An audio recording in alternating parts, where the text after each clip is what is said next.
Hello everyone, and thank you for stopping by my channel. My name is Jim and I turned my health around after a near-death asthma attack 8 years ago. By completely changing my diet and removing some bad behaviors from my regular activities, I have completely turned my health around, and so now as a nutrition and health researcher, I want to share what I've learned with you. As always, nothing in my video is intended as medical advice, and please do check with your primary care physician or nutritionist before making any changes to your lifestyle. Today's topic is inflammatory and anti-inflammatory foods. I will cover the troublesome food items first that could cause inflammation, and then in the second half of the video I'll discuss anti-inflammatory foods and spices that you could include in your daily routine. Let's get right into it. There are lots of things in our grocery stores that should be avoided. I will try to list these inflammatory items starting with the worst ones at the top of the list. And kicking that right off, sugar and added sugar. It goes without saying that sugar is bad for us. It is inflammatory and it should be removed from your diet. Because sugar is hidden in such a high percentage of foods anymore, you have to read the labels before taking your food home. Remember, the first few ingredients listed have the highest content in the product. So ketchup, for example, will say tomatoes and then sugar as ingredient number 2. Please make it a habit to read the ingredients of anything you buy. If it's a word that's very difficult to pronounce, like a chemical, I'm just going to throw it out there. You do not want to consume those chemicals. The next inflammatory culprit on this list are all yellow seed oils. Please remove these from your homes and throw them away. Vegetable oil, cottonseed oil, safflower oil, peanut oil, the list goes on, but any yellow cooking oil is highly processed with chemicals and should not even be called a food. When things are fried in these oils, the result is inflammation. They are loaded with omega-6 fatty acids, which you definitely want to minimize. Having said that, when you go to fast food places that serve fresh fries, hush puppies, fried shrimp, fried chicken, and so on, all of those foods are very inflammatory because they were cooked in those oils. Additionally, most fast food places do not change their oil daily like we do at home when we cook for our families. So, you're getting a double whammy with the fact that the oils are inflammatory to begin with and then being reused over and over again. It really makes for a bad recipe. Please do avoid all yellow seed oils. The next worst inflammatory items are highly processed foods. Cakes, muffins, breakfast cereals, breads, waffles, pancakes, chips, candies. All of these are low in nutrition and high in inflammation. Please skip these highly processed foods. The next item on this list may be painful for many of you, and it is excess alcohol. Most websites say that anything up to 2 drinks is okay, but I'm guessing less is better. If you suffer from inflammation, I would minimize or eliminate your consumption of alcohol.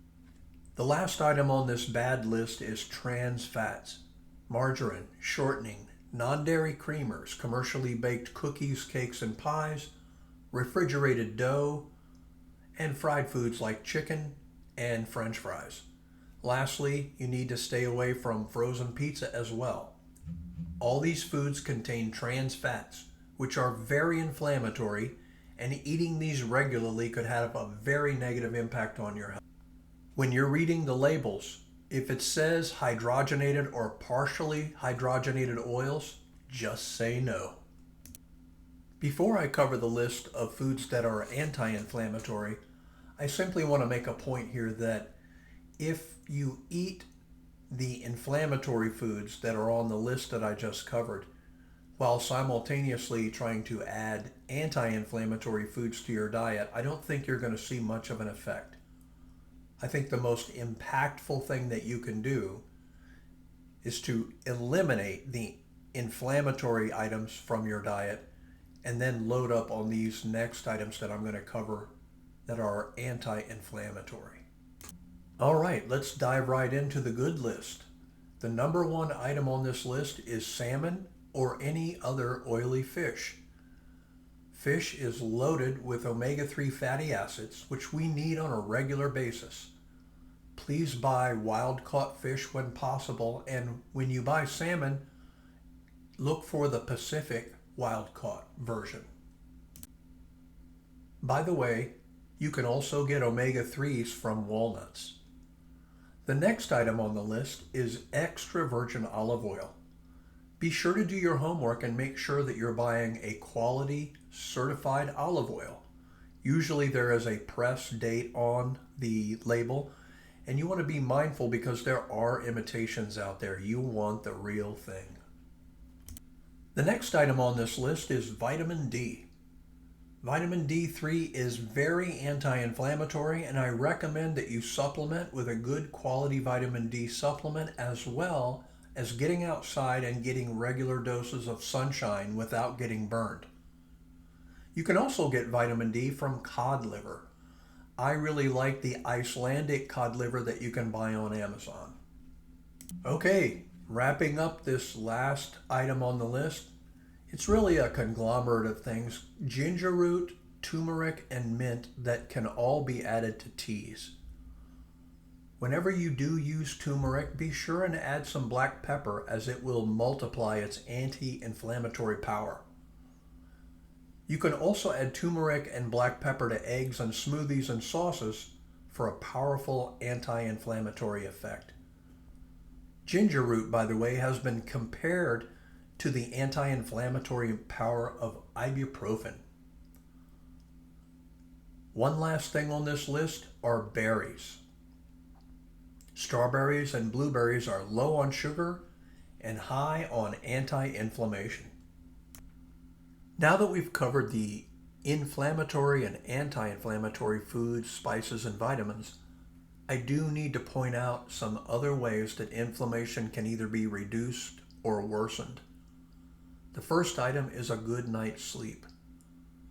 By getting less than enough sleep each night repeatedly, inflammation becomes a real issue, and it is possibly the most important health marker in our lives. My advice would be to aim for at least 8 hours of sleep a night, and in the last half hour before you're ready to close your eyes and go to sleep, please make sure that you're not watching TV, looking at your laptop or your phone, because these devices emit a blue light that tricks our brains into thinking that the sun is still up and not time to sleep yet. I also recommend keeping the temperature fairly low in the room. Mid to lower 60s is great for the best quality sleep possible. The next item on the list is to simply get some exercise. And depending on where you are in your life's journey, it could be something as simple as walking around inside your home, to taking a nice long walk, to going to the gym and working out. You know what's best for you. One more important item is to manage the stress in your life. The most important thing you can do in this aspect is to simply recognize what is stressing you out and do your best to remove that stress item. The best recommendation I have here is to think positively, do things to pamper yourself. And when you're feeling stressed out, go take a hot bath, go sit in a hot tub or a sauna, take a walk on a beautiful day, or even go to a YouTube channel and turn on the sound of ocean waves and just sit there and listen quietly. The idea is to take the thoughts of stress out of your brain and for you to simply relax. Thank you so much for joining me today. I hope that if you know someone who could use this information, that you'll share this video with them. I also hope you can share it on your social media channels. And please do like, share, and subscribe to my channel. It helps me out a lot, and I'd be really grateful.